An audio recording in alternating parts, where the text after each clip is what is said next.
이야기 들어가기 전에 구독과 좋아요 눌러주시면 감사합니다. 안녕하세요, 여러분.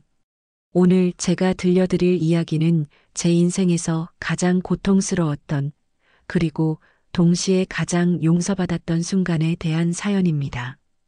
어쩌면 이 이야기를 끝까지 들으신다면 사랑이란 게 얼마나 깊고 잔인한지 그리고 후회란 게 얼마나 늦게 찾아오는지 느끼실 수 있을 거예요. 저는 올해 62입니다. 남편과는 결혼한 지 40해가 넘었어요. 그 긴 세월 동안 우리는 서로를 원망하기도 했고 또 깊이 사랑하기도 하면서 살아왔습니다. 하지만 제 인생에서 가장 두려웠던 순간을 하나만 꼽으라면 그건 바로 남편의 어머니 무덤 앞에 섰던 그날이었어요. 벚꽃잎이 하늘하늘 떨어지던 따뜻한 봄날이었습니다. 그날 제 입에서 나온 한마디로 남편의 얼굴이 하얗게 질렸어요. 순간 시간이 멈춘 것 같았습니다. 남편은 그저 저를 바라보기만 했고 저는 그 눈빛을 차마 마주할 수가 없었습니다. 그때서야 저는 깨달았어요. 제가 지고 있던 죄의 무게를 그리고 그동안 제가 얼마나 큰 거짓말 속에서 살아왔는지를요. 지금부터 들려드릴 이야기는 한 며느리가 시어머니께 진 빚에 관한 이야기입니다. 돈으로 갚을 수 없는 빚, 그리고 숨기고 싶었던 비밀에 관한 이야기예요. 그 비밀은 결국 무덤 앞에서 터져나왔고, 그날 이후 저희 부부의 삶은 완전히 달라졌습니다. 시어머니는 참 고운 분이셨습니다. 시골에서 평생을 농사로 사셨고 남편 없이 혼자서 세 아들을 키워내신 강한 분이셨어요. 처음 시집 갔을 때가 생각나네요. 그때 저는 23이었고 세상 물정도 잘 모르는 어린 새댁이었습니다. 결혼식을 마치고 시댁에 처음 들어섰을 때 어머니는 마당에서 저를 기다리고 계셨어요. 왔구나. 딱 그 한마디만 하시고는 제 손을 꼭 잡아주셨습니다. 그 손은 참 거칠었어요. 평생 흙을 만지며 사신 분이라 손등은 갈라져 있었고 손가락마다 굳은 살이 박혀 있었습니다. 솔직히 말씀드리면 처음엔 시어머니가 너무 무서웠어요. 말을 많이 하시는 분이 아니셨거든요. 그런데 그 침묵 속에 뭔가가 있었어요. 말보다 눈빛이 더 많은 걸 말해주는 분이셨습니다. 그 눈빛은 따뜻했지만 동시에 절대 흔들리지 않는 강단이 있었어요. 아마도 평생 고생하시며 아들들을 키워낸 어머니만이 가질 수 있는 힘이었겠죠. 결혼하고 한 달쯤 지났을 때였나요? 저희는 남편 직장 때문에 서울로 올라가게 됐습니다. 어머니는 저희를 배웅하시면서 작은 보따리 하나를 제 손에 쥐어주셨어요. 힘들면 언제든 내려와. 여긴 내 집이야. 그 말씀이 그때는 그냥 인사치레인 줄만 알았습니다. 하지만 나중에 알게 됐죠. 어머니는 정말로 그 말을 진심으로 하셨다는 걸요. 서울 생활은 생각보다 훨씬 힘들었습니다. 남편은 회사 신입사원이었고 매일같이 새벽에 나가서 밤 11시, 12시에 들어왔어요. 회식이라도 있는 날이면 새벽 2, 3시에 들어오기 일쑤였습니다. 저는 낯선 도시에서 혼자 남겨졌어요. 아는 사람 하나 없는 곳에서 좁은 원룸에 갇혀 하루하루를 보냈습니다. 창문 밖으로 보이는 건 다른 건물의 벽뿐이었어요. 그러던 어느 날 제가 임신을 했다는 걸 알게 됐습니다. 기쁜 마음보다 두려움이 먼저 앞섰어요. 이 낯선 곳에서 아이를 어떻게 키우나 싶었거든요. 입덧이 시작됐을 때는 정말 죽는 줄 알았습니다. 아침에 일어나면 온 세상이 빙글빙글 돌았고 냄새만 맡아도 토했어요. 밥을 지으려고 부엌에 서면 가스 냄새에 구역질이 났고 남편이 퇴근해서 집에 들어올 때 풍기는 담배 냄새에도 토했습니다. 남편은 걱정은 했지만 어쩔 수가 없었어요. 회사를 쉴 수도 없었고 신입사원이 눈치 보이는 건 당연한 일이었으니까요. 조금만 참아. 곧 나아질 거야. 남편이 할 수 있는 건 그 말뿐이었습니다. 그렇게 한 달을 버티다가 결국 제가 시댁에 전화를 했어요. 울면서요. 어머니, 저 너무 힘들어요. 그 말만 하고 저는 한참을 울었습니다. 어머니는 아무 말씀도 안 하시고 그저 제 울음소리를 들어주셨어요. 이틀 뒤였습니다. 새벽 6시쯤 초인종이 울렸어요. 누군가 했더니 어머니셨습니다. 시골에서 서울까지 새벽 첫 차를 타고 오신 거예요. 어머니, 저는 그 자리에서 와락 울음을 터뜨렸습니다. 어머니는 큰 보따리를 들고 계셨어요. 김치며 된장이며 반찬들을 가득 싸오셨더라고요. 괜찮다. 내가 왔으니까. 어머니는 그렇게 말씀하시고는 곧바로 부엌으로 들어가셨습니다. 그리고 묵묵히 밥을 지으셨어요. 어머니가 지으신 밥 냄새는 신기하게도 구역질이 나지 않았습니다. 며느라, 일어나서 밥 먹어. 어머니가 상을 차려주셨을 때 저는 정말 오랜만에 제대로 된 밥을 먹을 수 있었습니다. 따뜻한 된장찌개 한 숟갈을 떠먹었을 때 눈물이 주르륵 흘렀어요. 어머니는 그날부터 일주일을 저희 집에 계셨습니다. 매일 아침 일찍 일어나서 밥을 해주시고 집안 구석구석을 청소하셨어요. 빨래도 해주시고 마트에 가서 장도 봐오셨습니다. 저는 그 일주일 동안 어머니가 해주시는 밥을 먹고 어머니가 빨아준 이불을 덮고 어머니 옆에서 잠이 들었습니다. 마치 친정에 온 것 같았어요. 일주일이 지나고 어머니가 돌아가실 날이었습니다. 저는 어머니를 버스터미널까지 배웅하러 갔어요. 버스를 기다리면서 어머니가 말씀하셨습니다. 며느라, 사람 마음은 밥처럼 매일 지어야 하는 거야. 네. 저는 무슨 말씀인지 잘 몰라서 되물었습니다. 어머니는 제 손을 꼭 잡으시며 계속 말씀하셨어요. 식으면 다시 데워야 하고, 태우면 새로 해야 해. 어제 지은 밥으로는 오늘을 살 수 없는 거야. 매일, 매일, 새로 지어야 하는 거야. 그때는 그냥 좋은 말씀이구나. 그렇게만 생각했습니다. 어머니가 저를 위로하시려고 해주시는 말씀이겠거니 싶었어요. 하지만 지금 돌이켜보면 그 말씀 속엔 제 인생 전체가 담겨 있었던 것 같아요. 어머니는 이미 알고 계셨던 거예요. 제가 앞으로 얼마나 많은 실수를 하게 될지, 그리고 그 실수들을 어떻게 바로잡아야 할지를요. 버스가 출발하고 저는 터미널 앞에서 한참을 서 있었습니다. 어머니가 타신 버스가 보이지 않을 때까지 손을 흔들었어요. 그 후로도 어머니는 몇 번이나 더 서울에 올라오셨습니다.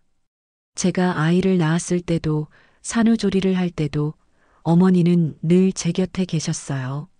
아이가 태어났을 때 남편은 기뻐서 어쩔 줄 몰랐습니다. 처자들이었거든요. 어머니도 정말 좋아하셨어요. 우리 손주 참 잘생겼네. 어머니는 갓 태어난 아기를 안으시고는 한참을 그 작은 얼굴을 들여다보셨습니다. 그리고 조용히 우셨어요. 기쁨의 눈물이었을 거예요. 산후조리 한 달 동안 어머니는 매일 미역국을 끓여주셨습니다. 아기가 밤에 울면 어머니가 안아서 재워주셨고 제가 젖을 물릴 때면 옆에서 아기 기저귀를 갈아주셨어요.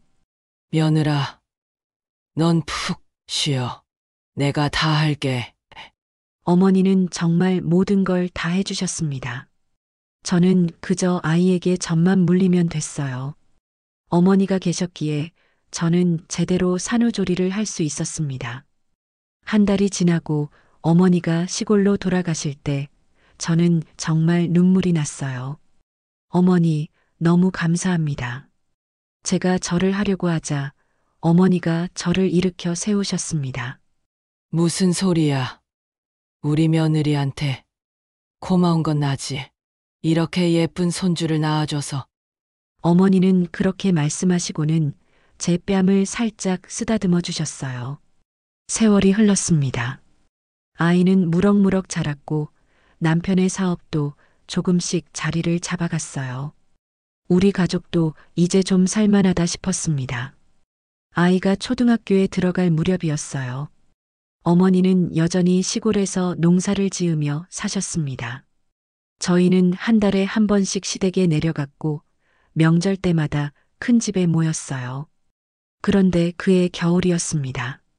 12월 초순 갑자기 전화가 왔어요. 시동생한테서였습니다.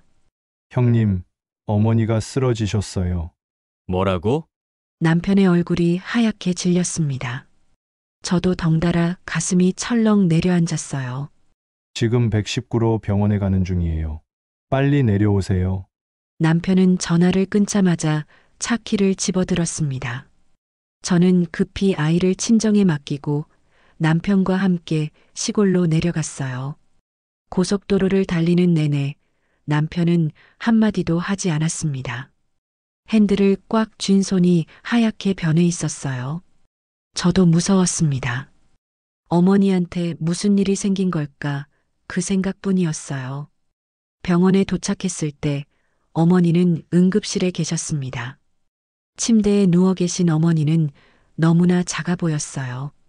평소에 그렇게 강하시던 분이, 그렇게 당당하시던 분이 갑자기 연약한 할머니가 되어버린 것 같았습니다. 어머니! 남편이 달려가서 어머니 손을 잡았을 때 어머니는 겨우 눈을 뜨셨어요. 왔구나.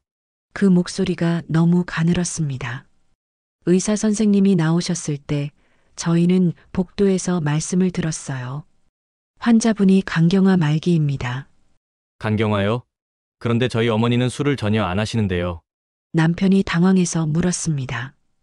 의사 선생님은 고개를 끄덕이시며 말씀하셨어요. 알코올성 간경화는 아닙니다. 오래된 만성 간질환이 악화된 것으로 보입니다. 아마 오래전부터 증상이 있으셨을 텐데 참고 지내신 것 같습니다. 그럼 치료하면 되는 거죠. 남편의 목소리가 떨렸습니다. 의사 선생님은 잠시 침묵하시더니 조심스럽게 말씀하셨어요. 현재 상태가 많이 안 좋습니다. 간 기능이 거의 작동하지 않고 있어서요. 최선을 다해보겠지만 얼마나 남으셨나요? 제가 물었을 때 의사 선생님은 한숨을 쉬셨습니다. 길어야 6개월입니다. 그 말을 듣는 순간 제 다리에서 힘이 쭉 빠졌어요. 남편은 벽에 기대서서 한참을 서 있었습니다. 그의 어깨가 작게 떨리고 있었어요. 6개월, 단 6개월. 어머니께 남은 시간이 고작 6개월이라니요. 그날 밤 저는 잠을 한숨도 잘 수가 없었습니다. 남편도 마찬가지였어요. 우리는 병실 밖 의자에 나란히 앉아서 밤을 지새웠습니다. 어머니는 입원하셨고 다음 날부터 본격적인 치료가 시작됐어요. 하지만 의사 선생님 말씀으로는 완치는 어렵고 그저 시간을 조금이라도 더 벌 수 있을 뿐이라고 하셨습니다. 남편은 그날부터 매일 병원으로 달려갔습니다. 회사 일을 마치면 곧장 고속도로를 타고 시골 병원까지 내려갔어요. 왕복 4시간이 넘는 거리였지만 남편은 하루도 빠지지 않고 어머니를 찾아뵈었습니다. 주말이면 저도 함께 내려갔어요. 아이는 친정에 맡기고 남편과 둘이서 병원에 갔습니다. 어머니는 날이 갈수록 야위어 가셨어요. 한때 그렇게 강하시던 분이 병실 침대에 누워 계신 모습이 너무나 안쓰러웠습니다. 며느라, 왔어.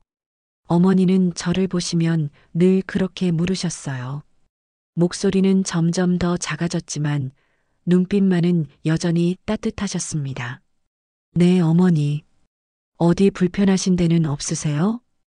괜찮아. 너무 자주 오지 마. 아이도 돌봐야 하잖아. 어머니는 늘 저희 걱정만 하셨어요. 당신이 아프신데도 정작 본인 걱정은 하나도 안 하시고 자식들 걱정만 하셨습니다. 입원한 지 한 달쯤 됐을 때였어요. 그날은 남편이 회사 일로 못 내려가는 날이었고 저 혼자 병원에 갔습니다.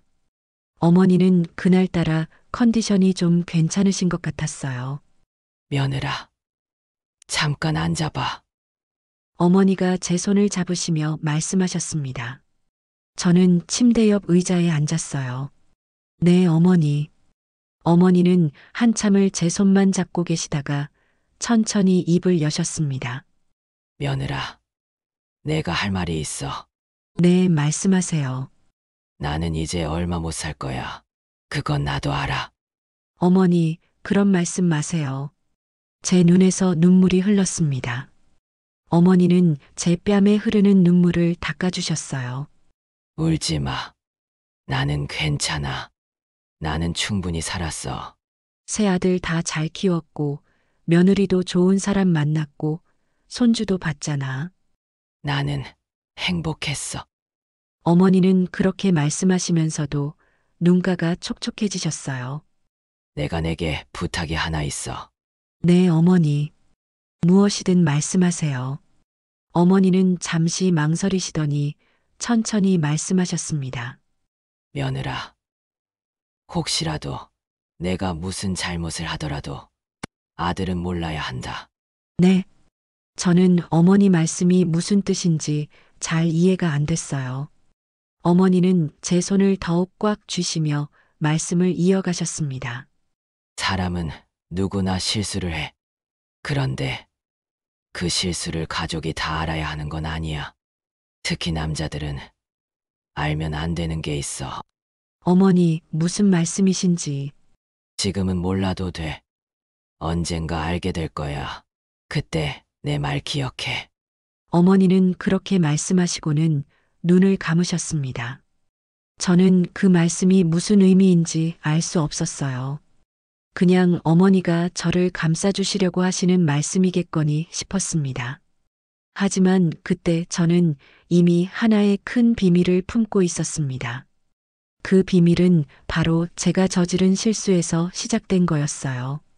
사실 어머니가 병원에 입원하시기 석 달 전의 일이었습니다. 그때 저희 집은 경제적으로 좀 어려운 상황이었어요. 남편 회사가 구조조정을 하면서 월급이 삭감됐고 아이 학원비며 생활비며 빠듯하게 살고 있었습니다. 그러던 어느 날 시동생한테서 연락이 왔어요. 형님, 어머니가 편찮으신 것 같아요. 병원에 한번 모시고 가야 할 것 같은데 형님이 좀 도와주실 수 있으세요? 저는 그 말을 듣고 가슴이 철렁했습니다. 남편한테는 차마 말을 못 하겠더라고요. 남편도 요즘 회사 일로 스트레스가 심한데 이런 얘기까지 하면 얼마나 힘들까 싶었어요. 그래서 저 혼자 결정을 했습니다. 제 명의로 된 작은 집이 하나 있었어요. 결혼 전에 부모님이 물려주신 작은 빌라였는데 그걸 담보로 대출을 받기로 한 거예요. 은행에 가서 상담을 받았습니다. 대출 한도는 5천만 원 정도 나온다고 했어요. 그 돈이면 어머니 병원비도 도와드릴 수 있고 당분간 생활비도 보탤 수 있을 것 같았습니다. 그런데 은행 앞에서 나오는데 한 남자가 저한테 말을 걸었어요. 혹시 대출 상담 받으셨어요? 네. 제가 금융 컨설턴트인데요. 은행 대출보다 조건 좋은 상품이 있어서요. 그 남자는 명함을 건넸습니다. 그럴싸한 회사 이름과 직함이 적혀 있었어요. 저는 그때 너무 순진했습니다. 아니, 어리석었다고 해야겠죠. 은행은 금리가 너무 높잖아요. 저희 회사를 통하면 훨씬 낮은 금리로 더 많은 금액을 받으실 수 있어요. 그 말에 솔깃했습니다. 조금이라도 조건이 좋다면 그게 나중에 갚을 때 부담이 덜할 테니까요. 정말요? 그럼 한번 알아볼까요? 저는 그 남자를 따라 근처 사무실로 갔습니다. 깔끔한 사무실이었고 직원들도 여럿 있었어요. 그래서 더 믿었던 것 같아요. 여기 서류에 서명만 하시면 됩니다. 일주일 안에 대출금이 나올 거예요. 저는 서류를 꼼꼼히 읽어보지도 않고 사인을 했습니다. 지금 생각하면 정말 어처구니 없는 일이었어요. 하지만 그땐 급한 마음에 제대로 생각할 겨를이 없었습니다. 일주일 후 통장에 돈이 들어왔어요. 5천만 원이 아니라 3천만 원이었습니다. 이상하다 싶어서 그 회사에 전화를 했더니 수수료니 뭐니 해서 차감됐다고 하더라고요. 그래도 3천만 원이면 괜찮다 싶었습니다. 저는 그 돈으로 어머니 병원비를 보태드렸고 집안 급한 데 쓰고 나머지는 저축해뒀어요. 문제는 2달 후에 시작됐습니다. 갑자기 그 회사에서 연락이 왔어요. 이번 달 이자가 200만 원인데 아직 입금이 안 됐네요. 네, 200만 원이요? 제가 들은 건 한 달에 50만 원 정도라고. 계약서 보셨죠? 거기 다 나와 있는데요. 저는 그제야 계약서를 다시 꺼내봤습니다. 그리고 충격을 받았어요. 금리가 연 80%였던 거예요. 불법 사채였던 겁니다. 이건 제가 듣던 조건이 아닌데요. 저희가 녹음 파일 다 가지고 있는데 계약 당시에 다 설명드렸어요. 지금 와서 그러시면 곤란한데요. 저는 패닉 상태였습니다. 어떻게 해야 할지 몰랐어요. 경찰에 신고하자니 제 재산이 담보로 잡혀 있었고 그렇다고 이자를 낼 수는 없었습니다. 결국 저는 제 친구한테 돈을 빌렸습니다. 그 친구도 넉넉한 형편은 아니었지만 제 사정을 듣고 500만 원을 빌려줬어요. 그걸로 한 달치 이자를 냈습니다. 하지만 그 다음 달도 이자는 계속 나왔어요. 저는 여기저기서 돈을 빌렸습니다. 친구들한테도 빌리고 친정에도 손을 벌렸어요. 부모님은 노후 자금에서 돈을 빼서 저한테 주셨습니다. 이게 마지막이다. 다음부턴 절대 안 된다. 아버지는 그렇게 말씀하시면서도 제 손에 돈을 쥐어주셨어요. 결국 6개월 동안 저는 거의 2천만 원을 이자로 냈습니다. 그리고 더 이상 버틸 수가 없었어요. 그래서 경찰에 신고를 했습니다. 경찰은 그 회사를 단속했고 대표는 구속됐어요. 하지만 제 돈은 돌아오지 않았습니다.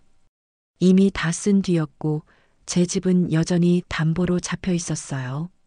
법적으로 싸워서 집은 겨우 지켰지만 그 과정에서 변호사 비용이며 뭐며 또 돈이 나갔습니다. 결국 제 손에 남은 건 빚뿐이었어요. 그 모든 일을 남편은 몰랐습니다. 저는 남편한테 한마디도 하지 않았어요. 그저 회사 사정이 어려워서 우리 형편이 힘들다고만 둘러댔습니다. 남편은 의심하지 않았어요. 실제로 회사 사정이 안 좋았으니까요. 남편은 더 열심히 일했고 주말에도 일을 나갔습니다. 제 잘못 때문에 남편이 더 고생하는 걸 보면서 저는 매일 밤 베개를 적셨습니다. 그리고 어머니가 쓰러지셨을 때 저는 정말 죄책감에 시달렸어요. 어머니 병원비를 대려고 시작한 일이 이렇게 망가져 버렸으니까요. 어머니가 입원하신 지 2달쯤 지났을 때였습니다. 그날 저는 혼자 병원에 갔고 어머니와 단둘이 있었어요. 며느라, 내 얼굴이 왜 그래? 어머니가 걱정스러운 얼굴로 물으셨습니다. 아니에요, 괜찮아요. 저는 애써 웃으며 대답했지만 어머니 눈을 속일 수는 없었습니다. 무슨 일 있지? 나한테 말해봐. 정말 아무 일도 없어요, 어머니. 하지만 어머니는 제 손을 꼭 잡으시며 다시 물으셨어요. 나한테 거짓말하지 마. 며느리 얼굴만 봐도 다 알아. 무슨 일이야? 그 순간 저는 더 이상 참을 수가 없었습니다. 그동안 혼자 짊어지고 있던 무게가 너무 무거웠어요. 저는 결국 어머니 앞에서 모든 걸 털어놨습니다. 제가 어떻게 사기를 당했는지, 얼마나 많은 돈을 잃었는지, 그리고 남편한테는 어떻게 거짓말을 하고 있는지요. 이야기를 다 하고 나니 저는 어머니 앞에서 무릎을 꿇고 말았어요. 어머니, 죄송해요. 정말 죄송해요. 어머니 병원비를 도와드리려고 한 일인데 제가 어리석어서, 제가 바보 같아서. 저는 그 자리에서 한참을 울었습니다. 어머니는 제 머리를 쓰다듬으시며 아무 말씀도 하지 않으셨어요. 그저 제가 다 올 때까지 기다려 주셨습니다. 한참 후 제가 겨우 울음을 그치자 어머니가 말씀하셨습니다. 며느라, 고개 들어. 저는 눈물 범벅이 된 얼굴을 들었어요. 어머니는 제 뺨을 닦아주시며 말씀하셨습니다. 이건 나 때문에 생긴 일이야. 아니에요, 어머니. 제가 잘못한 거예요. 아니야. 내가 아프지 않았으면 내가 그런 생각을 하지도 않았을 거야. 이건 절대 내 죄가 아니다. 어머니, 그리고 며느라, 이 일은 아들한테 말하지 마. 네. 어머니는 단호한 목소리로 말씀하셨어요. 남자들은 몰라야 하는 게 있어. 특히 이런 일은 아들이 알면 평생 죄책감에 시달릴 거야. 나 때문에, 어머니 때문에, 당신이 그런 고생을 했다고 생각하면서 살 거야. 하지만 어머니, 거짓말을 계속할 수는 없잖아요. 거짓말이 아니야. 그냥 말하지 않는 거지. 세상에는 말하지 않아도 되는 일들이 있어. 이건 그 중 하나야. 어머니는 제 손을 꼭 잡으시며 말씀을 이어가셨습니다. 며느라, 너는 잘못한 게 없어. 가족을 위해서 한 일이잖아. 다만 운이 나빴을 뿐이야. 그러니까 이제 그만 자책하고 앞으로 잘 살면 돼. 그날 어머니와의 대화는 저한테 큰 위로가 됐습니다. 하지만 동시에 더 큰 짐이 되기도 했어요. 어머니가 제 비밀을 지켜주신다는 사실이 오히려 더 큰 죄책감을 만들었습니다. 그 후로 저는 단 한 번도 마음이 편한 적이 없었어요. 남편을 볼 때마다, 아이를 볼 때마다 제가 거짓말쟁이 같았습니다. 제가 이 가족을 속이고 있다는 생각이 저를 짓눌렀어요. 하지만 어머니와의 약속 때문에 저는 계속 침묵했습니다. 그 침묵은 날이 갈수록 더 무거워졌고 저를 천천히 잠식해 들어왔습니다. 그리고 어머니는 그로부터 석 달 후 조용히 눈을 감으셨습니다. 어머니가 세상을 떠나신 날 저는 제대로 울지도 못했습니다. 장례식장에서 문상객들을 맞이하고 음식을 준비하고 절을 받고 그렇게 사흘을 보냈어요. 남편은 말이 없었습니다. 그저 묵묵히 장례를 치렀고 어머니를 산에 모셨어요. 장지에서 마지막 흙을 덮을 때 남편은 무릎을 꿇고 한참을 울었습니다. 저는 그 옆에 서서 남편을 바라봤어요. 어머니를 잃은 슬픔도 컸지만 그보다 더 큰 건 죄책감이었습니다. 제가 어머니와 나눴던 비밀이 이제 영원히 저 혼자만의 짐이 됐다는 사실이요. 장례를 치르고 집으로 돌아온 뒤 저희 부부는 한동안 말이 없었어요. 남편은 출근을 했지만 예전 같지 않았고 저도 집안일을 하면서 멍하니 시간을 보냈습니다. 그렇게 1년이 지나고 2년이 지났어요. 아이는 중학교를 졸업하고 고등학생이 됐습니다. 남편은 여전히 회사를 다녔고 저는 여전히 집을 지켰어요. 매년 어머니 기일이 되면 남편은 혼자 산소에 갔습니다. 저는 핑계를 댔어요. 허리가 아프다고, 감기에 걸렸다고, 날씨가 너무 춥다고요. 사실은 무서워서였습니다. 어머니 무덤 앞에 서면 제가 지키고 있는 비밀이 터져 나올 것 같았거든요. 어머니 앞에서 거짓말을 할 자신이 없었어요. 남편은 제 핑계를 믿었습니다. 아니, 믿는 척 했는지도 모르겠어요. 그저 혼자 다녀오겠다고 하고 아침 일찍 나가서 저녁 늦게 돌아오곤 했습니다. 그렇게 5년이 흘렀습니다. 어머니가 돌아가신 지 5년 그동안 저는 단 한 번도 어머니 산소에 가지 않았어요. 그해 봄이었습니다. 남편이 퇴직을 했어요. 30년을 다니던 회사를 정년 퇴직한 거죠. 퇴직 날 남편은 집에 돌아와서 소파에 앉더니 한참을 창밖만 바라봤습니다. 여보, 제가 차를 내오며 불렀지만 남편은 대답이 없었어요. 그 뒷모습이 너무 외로워 보였습니다. 이제 뭐하고 살지? 남편이 중얼거렸어요. 저는 남편 옆에 앉아서 손을 잡아줬습니다. 천천히 생각해봐요. 우리 이제 시간 많잖아요. 남편은 제 손을 꼭 쥐며 고개를 끄덕였어요. 그로부터 일주일쯤 지났을 때였습니다. 남편이 갑자기 말했어요. 여보, 올해는 어머니 산소에 같이 가자. 그 말을 듣는 순간 제 심장이 덜컥 내려앉았습니다. 손에 들고 있던 접시가 바닥에 떨어질 뻔했어요. 갑자기 왜? 제가 떨리는 목소리로 물었어요. 남편은 잠시 망설이다가 말했습니다. 5년 동안 한 번도 안 갔잖아. 어머니가 서운해하실 것 같아서. 허리가 아파서 그래요. 산을 오르기가. 저는 또 핑계를 댔습니다. 하지만 남편은 고개를 저었어요. 천천히 가면 돼. 내가 부축해줄게. 제발 같이 가자. 이번 한 번만. 남편의 목소리에 간절함이 묻어 있었습니다. 저는 더 이상 거절할 수가 없었어요. 알았어요. 같이 가요. 그렇게 대답하고 나니 온몸에 힘이 쭉 빠졌습니다. 일주일 후 우리는 어머니 산소로 향했어요.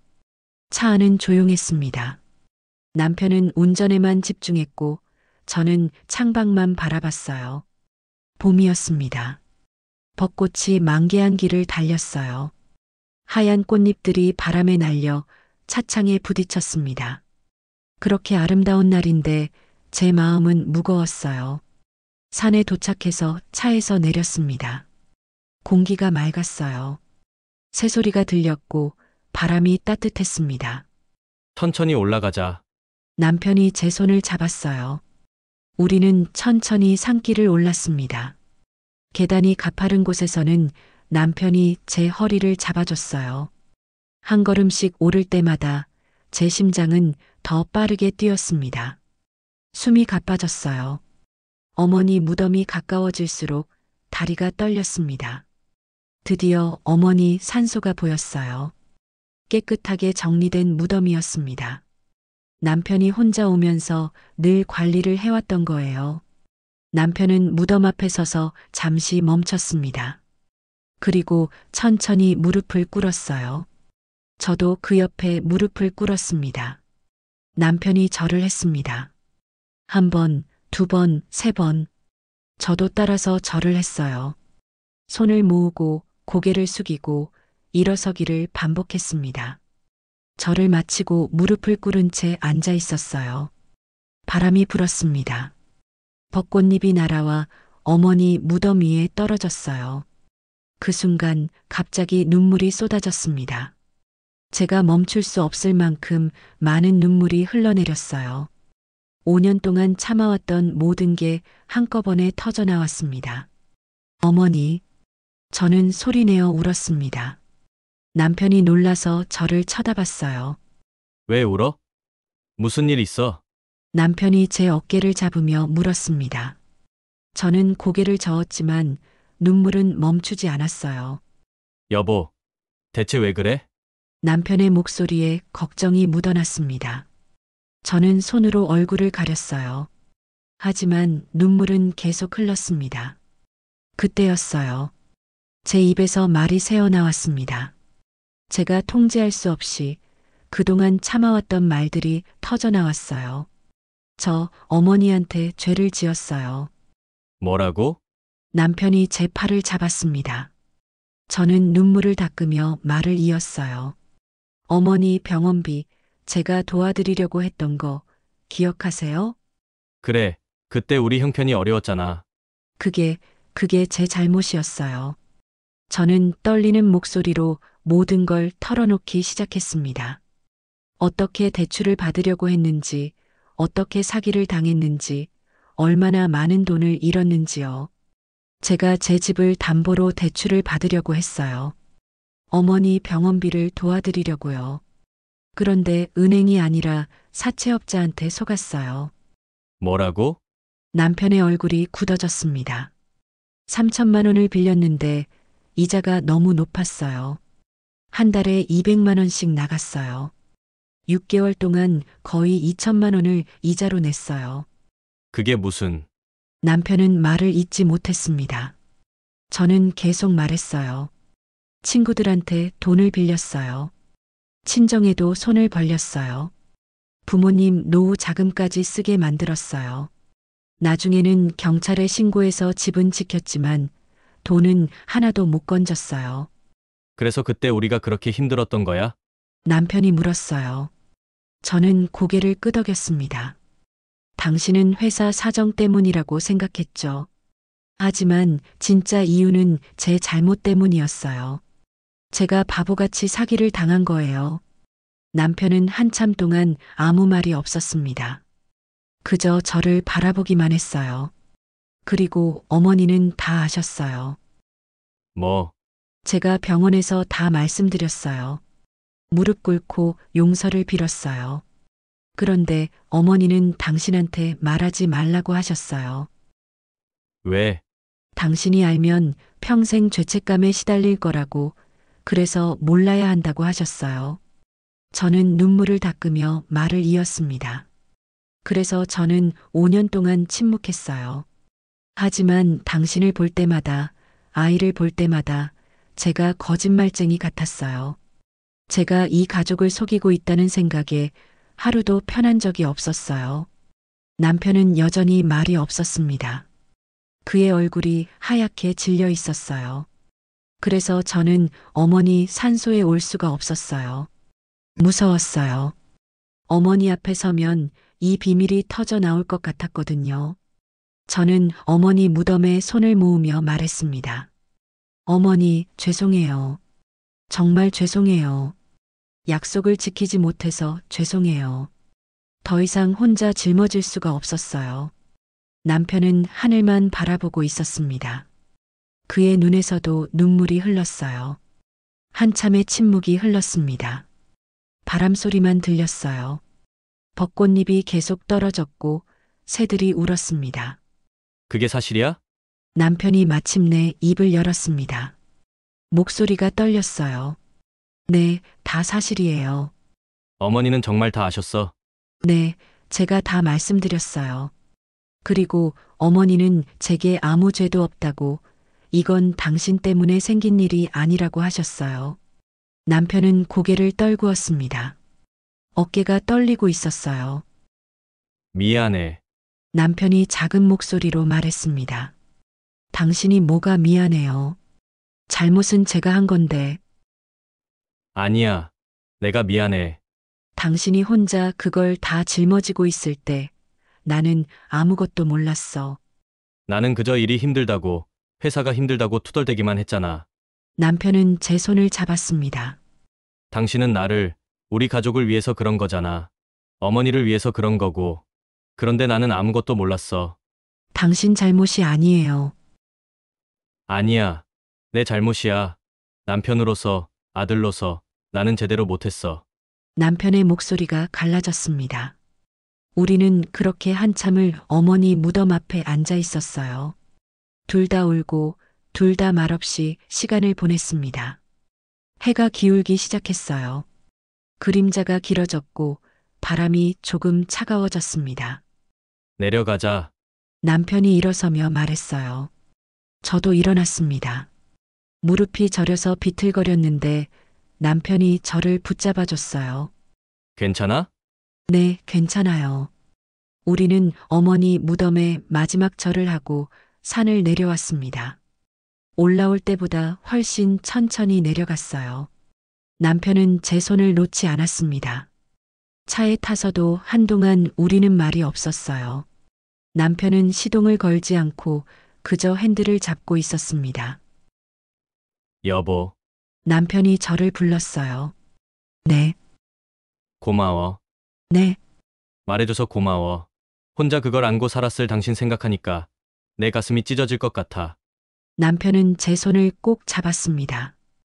이제 혼자 짊어지지 마. 우리 같이 짊어지자. 그게 부부잖아. 그 말에 또 눈물이 났습니다. 하지만 이번엔 슬픈 눈물이 아니었어요. 뭔가 무거운 짐을 내려놓은 것 같은 그런 느낌이었습니다. 집으로 돌아오는 길, 차창 밖으로 석양이 보였어요. 빨갛게 물든 하늘이 참 아름다웠습니다. 그날 밤 저는 오랜만에 편히 잠들 수 있었어요. 집으로 돌아온 그날 밤 저는 정말 오랜만에 깊이 잠들었습니다. 5년 동안 저를 짓누르던 무게가 조금은 가벼워진 것 같았어요. 다음 날 아침 남편은 평소보다 일찍 일어났습니다. 제가 부엌에 갔을 때 남편이 이미 커피를 내리고 있었어요. 일찍 일어났네요. 제가 말하자 남편이 고개를 끄덕였습니다. 잠이 안 와서. 남편은 커피 2잔을 들고 거실로 갔어요. 저도 따라갔습니다.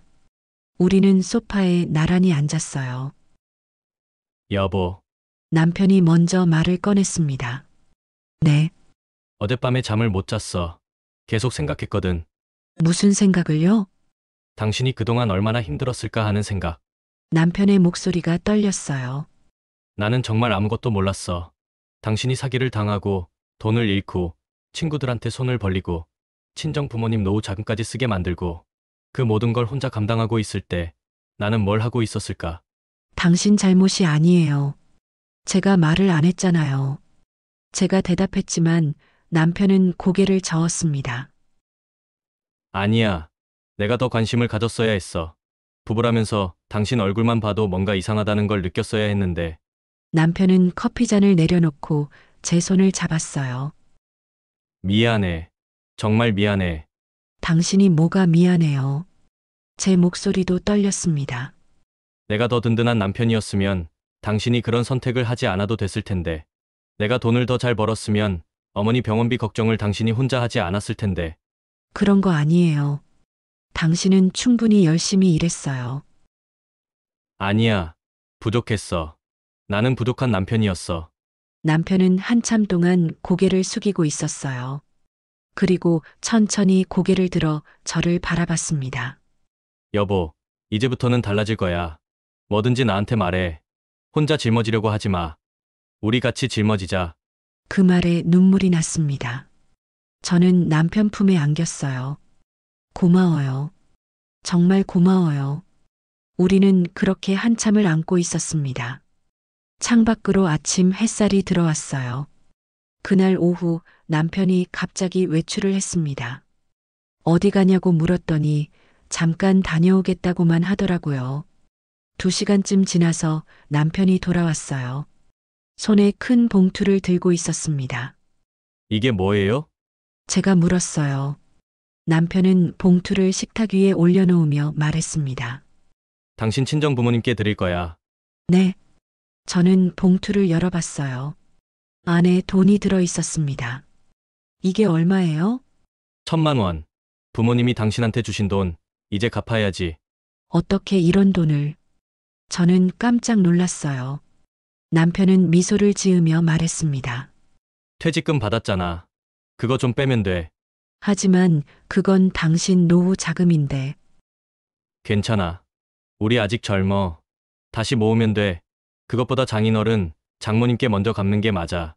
남편은 제 어깨를 토닥이며 말했어요. 이번 주말에 같이 친정에 가자. 내가 직접 사과드릴게. 당신이 왜 사과를 해요? 며느리 잘못은 사위 잘못이지. 내가 제대로 못 챙겨서 장인어른, 장모님께 걱정 끼쳤잖아. 저는 또 울음이 터졌어요. 남편은 저를 꼭 안아줬습니다. 주말이 됐습니다. 우리는 친정으로 갔어요. 어머니가 문을 열어주셨을 때 깜짝 놀라셨습니다. 어머니, 아버지, 안녕하세요. 남편이 정중하게 인사했어요. 우리는 거실로 들어가 앉았습니다. 갑자기 무슨 일이야? 아버지가 물으셨어요. 남편은 가져온 봉투를 아버지 앞에 놓으며 말했습니다. 장인어른, 장모님, 죄송합니다. 남편은 그 자리에서 깊이 고개를 숙였어요. 제가 사위로서 제대로 못했습니다. 며느리가 힘들 때 옆에서 지켜주지 못했고, 부모님께 걱정을 끼쳤습니다. 무슨 소리야? 자네 잘못이 아니잖아. 아버지가 당황해서 말씀하셨어요. 하지만 남편은 계속 말했습니다. 아닙니다. 제 잘못입니다. 부부인데 아내가 그런 고생을 하는데 몰랐다는 것 자체가 제 잘못입니다. 남편은 봉투를 아버지 쪽으로 밀며 말했어요. 그때 빌려주신 돈 이제 갚습니다. 너무 늦어서 죄송합니다. 아버지는 봉투를 열어보시더니 고개를 저으셨어요. 이건 받을 수 없어. 우리 딸한테 준 건데. 아닙니다. 꼭 받아주십시오. 제 마음이 편해야 앞으로 당당하게 장인어른을 뵐 수 있습니다. 남편의 목소리가 간절했어요. 아버지는 한참을 망설이시다가 어머니를 쳐다보셨습니다. 어머니는 눈물을 닦으며 말씀하셨어요. 자네 고마워. 우리 딸이 좋은 사람 만났구나. 그날 저녁 우리는 친정에서 식사를 했어요. 오랜만에 가족이 함께 모여 밥을 먹었습니다. 아버지는 남편에게 술을 권하셨고 어머니는 반찬을 계속 남편 그릇에 담아주셨어요. 잘 먹어. 많이 먹어. 어머니가 말씀하실 때마다 남편은 감사하다고 인사했습니다. 집으로 돌아오는 길 남편이 운전하면서 말했어요. 속이 후련하다. 저도요. 저는 창밖을 바라보며 대답했습니다. 거리의 불빛들이 반짝이고 있었어요. 여보, 네, 이제 친구들 빚도 갚자. 하나씩 천천히. 그럴 수 있을까요? 할 수 있어. 우리 같이 하면 할 수 있어. 남편의 말에 저는 고개를 끄덕였습니다. 그 다음 주부터 남편은 일자리를 알아보기 시작했어요. 퇴직은 했지만 아직 일할 수 있는 나이였거든요. 한 달쯤 지나서 남편이 작은 회사에 취직했습니다. 월급은 전보다 적었지만 남편은 만족했어요. 이 정도면 충분해. 생활비 내고 조금씩 저축하고 빚도 갚을 수 있어. 저도 파트타임 일자리를 구했습니다. 동네 슈퍼마켓에서 계산 일을 하기 시작했어요. 괜찮겠어. 힘들지 않아? 남편이 걱정했지만 저는 괜찮다고 대답했어요. 저도 뭔가 하고 싶었어요. 집에만 있으니까 자꾸 옛날 생각만 나더라고요. 그렇게 우리는 다시 시작했습니다. 60이 넘은 나이에 마치 신혼부부처럼 새로운 삶을 시작한 거예요. 저녁이면 남편과 함께 집 근처를 산책했어요. 손을 잡고 천천히 걸으며 이런저런 이야기를 나눴습니다. 오늘 회사에서 이런 일이 있었어. 오늘 슈퍼에 이런 손님이 왔어요. 사소한 이야기들이었지만 그 시간이 참 좋았어요. 결혼한 지 40년이 넘었지만 이렇게 매일 대화를 나눈 적은 처음이었습니다. 석 달쯤 지나서 저는 친구한테 전화를 했어요. 5년 전에 돈을 빌렸던 그 친구였습니다. 미경아, 나야. 오랜만이다. 친구의 목소리가 밝았어요. 미경아, 그때 빌린 돈 말이야. 이제 좀 갚을 수 있을 것 같아. 그거 괜찮아. 천천히 갚아도 돼. 아니야. 이번 달부터 조금씩 갚을게. 일단 100만 원부터 보낼게. 정말 괜찮아? 응. 남편이랑 둘 다 일하고 있어. 조금씩이지만 갚을 수 있어. 전화를 끊고 나서 저는 마음이 한결 가벼워졌어요. 그날 저녁 남편한테 말했습니다. 오늘 미경이한테 전화했어요. 이번 달부터 갚기로 했어요. 잘했어. 하나씩 정리하자. 남편은 제 손을 꼭 잡아주었어요. 시간이 흘렀습니다. 1년이 지나고 2년이 지났어요. 우리는 꾸준히 일했고 조금씩 빚을 갚아나갔습니다. 물론 쉽지만은 않았어요. 가끔 힘들 때도 있었고 포기하고 싶을 때도 있었습니다. 하지만 남편과 함께였기에 버틸 수 있었어요. 힘들지? 남편이 물으면 저는 고개를 저었어요. 괜찮아요. 당신이랑 같이니까. 나도 그래. 당신이랑 같이니까 괜찮아. 우리는 그렇게 서로를 의지하며 살았습니다. 어느 날 저녁 남편이 봉투 하나를 제 앞에 놓았어요. 이게 뭐예요? 열어봐. 저는 봉투를 열었습니다. 안에 통장이 들어 있었어요. 이건 우리 저축한 거야. 2년 동안 모은 돈. 저는 통장을 펼쳐봤어요. 생각보다 많은 금액이 적혀 있었습니다. 이렇게나 모았어요? 응. 조금씩 모으니까 모이더라고. 남편은 미소를 지으며 말했어요. 이제 빚도 다 갚았고, 앞으로는 우리를 위해 쓰자. 정말 다 갚았어요? 응. 친구들한테도 다 갚았고, 친정 부모님께도 드렸고, 이제 우리한테 남은 건 미래뿐이야. 저는 눈물이 났어요. 기쁨의 눈물이었습니다. 고마워요. 정말 고마워요. 무슨 소리야? 당신한테 고마운 사람은 나지. 남편이 저를 안아주었어요. 그날 밤 저는 오랜만에 어머니 생각을 했습니다. 어머니가 하셨던 말씀이 떠올랐어요. 사람 마음은 밥처럼 매일 지어야 하는 거야. 식으면 다시 데워야 하고 태우면 새로 해야 해. 이제야 그 말씀의 의미를 알 것 같았어요. 우리의 사랑도 우리의 삶도 매일 새로 지어야 하는 거였습니다. 실수를 해도 괜찮아요. 식어버려도 괜찮아요. 다시 데우면 되고 새로 지으면 되니까요. 다음 날 아침 저는 남편에게 말했습니다. 여보, 이번 주말에 어머니 산소에 갈까요? 남편이 놀란 얼굴로 저를 봤어요. 정말? 네. 이제 갈 수 있을 것 같아요. 어머니께 좋은 소식 전하고 싶어요. 남편은 제 손을 잡으며 고개를 끄덕였습니다. 그래. 같이 가자. 어머니도 기다리고 계실 거야. 그 주말 우리는 다시 어머니 산소로 향했어요. 이번엔 제 마음이 가벼웠습니다. 산을 오르는 동안 남편과 손을 잡고 천천히 걸었어요. 봄이었습니다. 산에는 꽃들이 피어 있었고 새들이 노래하고 있었어요. 어머니 무덤 앞에 섰을 때 저는 무릎을 꿇고 손을 모았습니다. 어머니, 저 왔어요. 이제 괜찮아요. 다 해결했어요. 남편도 제 옆에 무릎을 꿇었어요. 어머니, 며느리 잘 보살피고 있습니다. 이제 걱정 마세요. 우리는 함께 절을 했습니다. 그리고 한참을 그 자리에 앉아 있었어요. 바람이 불었습니다. 따뜻한 봄바람이 제 뺨을 스쳤어요. 마치 어머니가 제 머리를 쓰다듬어 주시는 것 같았습니다. 어머니 사랑해요. 제가 속삭였을 때 남편이 제 손을 꼭 잡아주었어요. 우리는 그렇게 한참을 앉아 있다가 일어났습니다. 산을 내려오면서 남편이 말했어요. 여보, 네, 우리 행복하자. 그럼요. 우리 행복해요. 저는 남편의 팔을 꼈습니다. 함께 산을 내려왔어요. 그날 이후로 저는 어머니 산소에 자주 가게 됐습니다. 더 이상 두렵지 않았어요. 이제는 어머니 앞에서도 당당할 수 있었으니까요. 그로부터 또 몇 년이 흘렀습니다.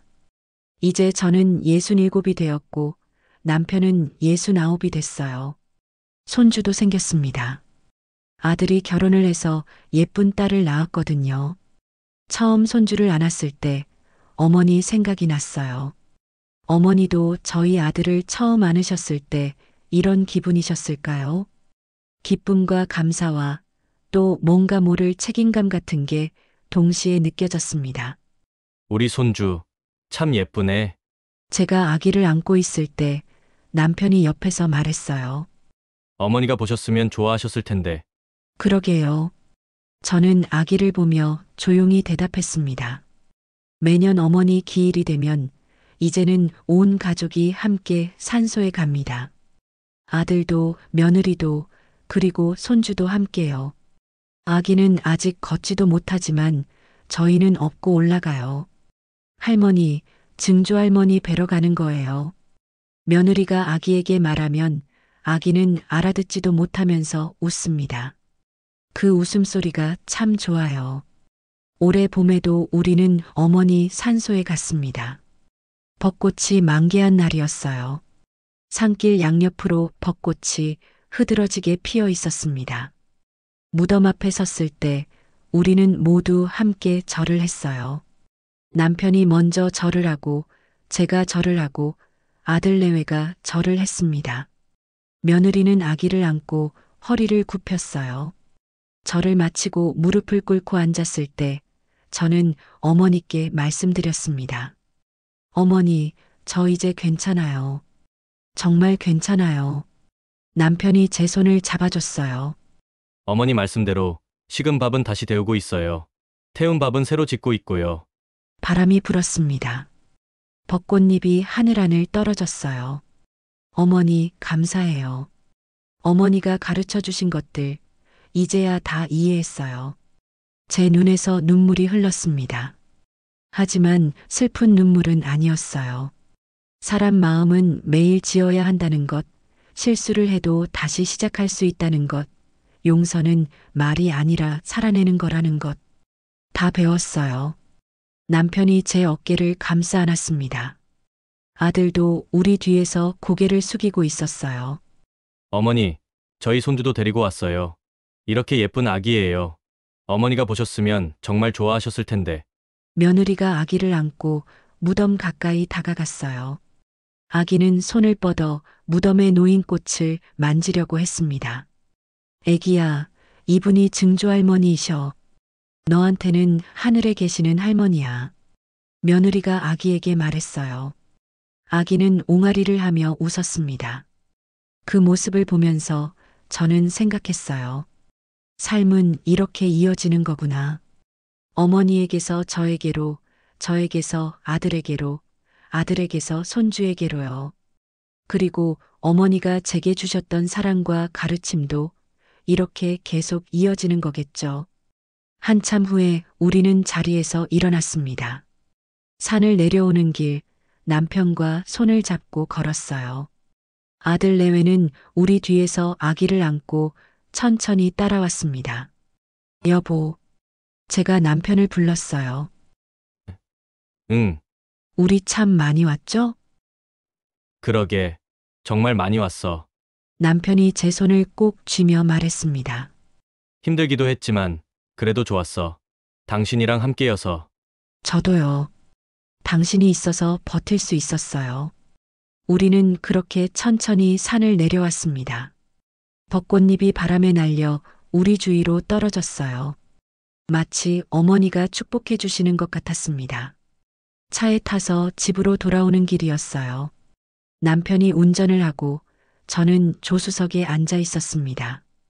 뒷좌석에서는 아들 내외가 아기를 재우고 있었어요. 창밖을 보면서 저는 지난 세월을 떠올렸습니다. 결혼 초반에 힘들었던 시간, 아이를 키우며 버텼던 시간, 어머니를 잃고 슬펐던 시간, 비밀을 안고 괴로웠던 시간, 그리고 다시 시작했던 시간들요. 그 모든 시간이 지금의 저를 만들었어요. 실수도 있었고 후회도 있었지만 그 모든 게 제 삶이었습니다. 여보, 응, 저 행복해요. 제가 말하자 남편이 잠깐 저를 쳐다보며 미소를 지었어요. 나도 행복해. 그 한마디가 참 따뜻했습니다. 집에 도착해서 저녁을 준비했어요. 온 가족이 함께 식탁에 둘러앉았습니다. 며느리가 아기에게 이유식을 먹이고 남편과 아들은 술을 한 잔 나눴어요. 아버지, 어머니 건강하세요. 아들이 술잔을 들며 말했습니다. 너도 건강해라. 그리고 우리 며느리도, 손주도. 남편이 대답했어요. 저는 부엌에서 음식을 나르며 그 모습을 바라봤습니다. 이렇게 평범한 일상이 이렇게 소중할 줄은 몰랐어요. 저녁을 먹고 나서 아들 내외는 아기를 데리고 집으로 갔습니다. 남편과 저는 설거지를 함께 했어요. 오늘 하루도 잘 보냈네. 남편이 그릇을 닦으며 말했어요. 그러게요. 참 좋은 하루였어요. 저는 그릇을 정리하며 대답했습니다. 설거지를 마치고 우리는 거실 소파에 나란히 앉았어요. 텔레비전을 켜놓고 함께 뉴스를 봤습니다. 여보, 남편이 불렀어요. 네, 우리 내년에는 여행 갈까? 여행이요? 응. 오랜만에 둘이서 어디 바닷가라도 가서 며칠 쉬고 오자. 좋아요. 그럽시다. 저는 남편의 팔을 꼈습니다. 남편은 제 머리에 뺨을 부비며 미소를 지었어요. 그날 밤 잠자리에 누워서 저는 천장을 바라봤습니다. 남편은 벌써 잠이 들어서 코를 골고 있었어요. 저는 조용히 중얼거렸습니다. 어머니, 저 정말 괜찮아요. 이제 후회하지 않아요. 그 말을 하고 나니 마음이 편안해졌어요. 저도 눈을 감았습니다. 여러분, 제 이야기를 여기까지 들어주셔서 정말 감사합니다. 긴 이야기였죠. 돌이켜보면 저는 참 많은 실수를 했어요. 어리석은 선택도 했고, 거짓말도 했고, 가족들에게 걱정을 끼쳤습니다. 하지만 지금은 알아요. 그 모든 실수들이 저를 더 강하게 만들었다는 걸요. 그리고 그 실수들을 바로잡는 과정에서 저는 진짜 사랑이 뭔지 배웠습니다.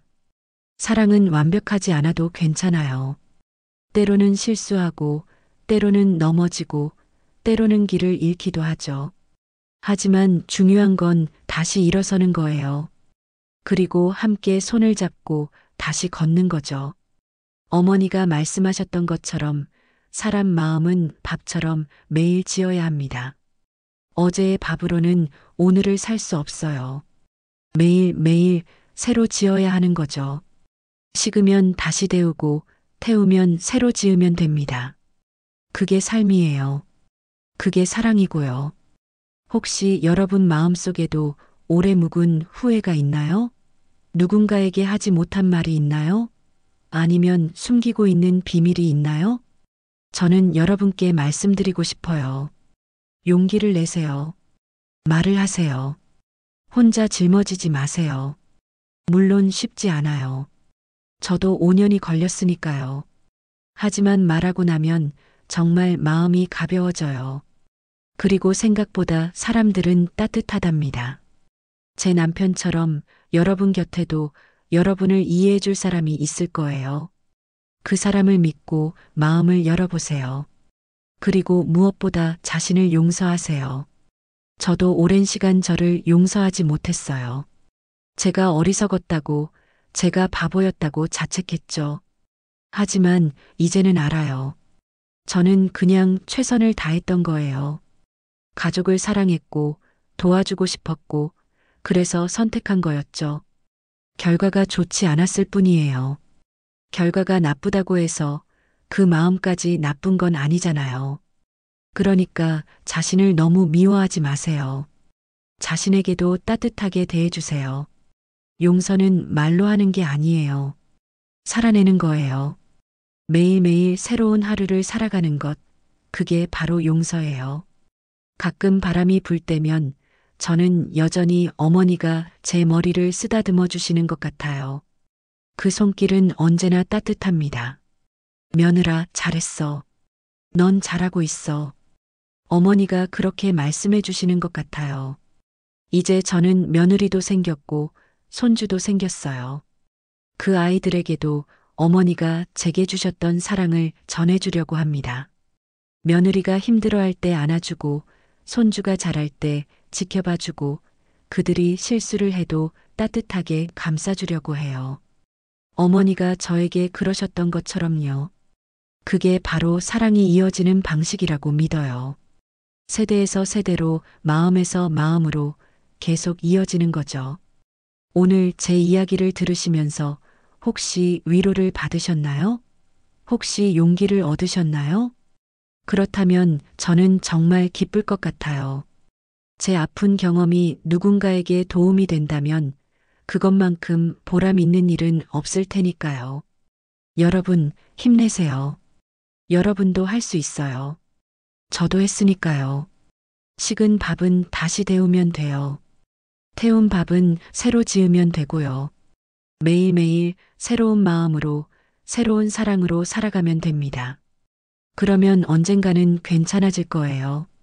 제가 그랬던 것처럼요. 이제 저는 어머니 무덤 앞에서도 당당히 말할 수 있어요. 어머니, 저 이제 괜찮아요. 당신 말씀대로 식은 밥은 다시 데우고 있습니다. 태운 밥은 새로 짓고 있고요. 그리고 바람이 불면 어머니가 대답해 주시는 것 같아요. 잘했어, 며느라. 넌 정말 잘하고 있어. 여러분께도 이 말을 전하고 싶어요. 괜찮아요. 여러분도 잘하고 있어요. 힘들어도 괜찮아요. 실수해도 괜찮아요. 넘어져도 괜찮아요. 다시 일어서면 되니까요. 다시 시작하면 되니까요. 그리고 그 과정에서 진짜 사랑이 뭔지 배우게 될 거예요. 진짜 용서가 뭔지, 진짜 행복이 뭔지 알게 될 거예요. 저처럼요. 오늘 제 긴 이야기를 끝까지 들어주셔서 진심으로 감사드립니다. 여러분 모두 행복하세요. 그리고 혹시 마음속에 묵은 말이 있다면 오늘 용기 내어 한마디 해보세요. 괜찮아요. 이젠 용서할게요. 그 한마디가 여러분의 인생을 바꿀 수도 있어요. 저처럼요. 감사합니다. 여러분 정말 감사합니다.